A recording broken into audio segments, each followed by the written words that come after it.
Vous savez qu'une plante est organisée en plusieurs organes qui ont tous une fonction bien précise. Voici un plan de pomme de terre. Si on zoome au niveau des racines, on observe des cellules spécialisées dans l'absorption de l'eau et des ions minéraux du sol. Ce sont des poils absorbants.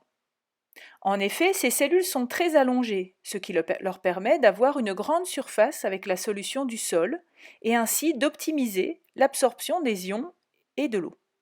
Ces éléments sont donc absorbés par les poils absorbants de la racine et ils vont former la sève brute.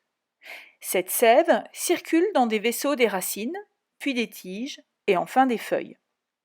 Dans les feuilles, on trouve d'autres cellules spécialisées. Elles contiennent des organites cellulaires verts qu'on appelle des chloroplastes. À l'intérieur des chloroplastes s'effectue la photosynthèse. Il s'agit d'une réaction du métabolisme au cours de laquelle le CO2 qui est absorbé dans l'atmosphère par la feuille et l'eau qui est amenée par la sève brute réagissent ensemble. Et grâce à l'énergie du soleil, il y a fabrication de molécules organiques comme le glucose. Les cellules de la feuille échangent donc de la matière et de l'énergie avec l'environnement pour fabriquer des molécules organiques. Ce glucose fabriqué est en partie utilisé par les cellules pour fabriquer de l'énergie grâce à la respiration cellulaire. Et le reste du glucose fabriqué est stocké dans les tubercules.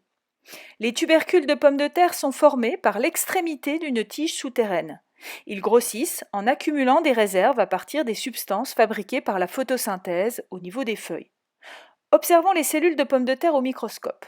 Vous voyez qu'elles sont entourées d'une membrane plasmique. Vous observez aussi la paroi qui entoure la cellule végétale. Et à l'intérieur de ces cellules, on observe de très nombreux organites. On les appelle des amyloplastes. Ces organites se colorent très facilement en violet avec du lugol. Ceci montre qu'ils sont formés d'amidon. L'amidon est une grande molécule constituée de l'association de nombreuses petites molécules de glucose. Vous voyez donc ici que la plante met en réserve le glucose qui a été fabriqué au niveau des feuilles en assemblant les molécules de glucose en grosses molécules d'amidon. Ce sont ces grosses molécules qui se trouvent empaquetées dans les amyloplastes.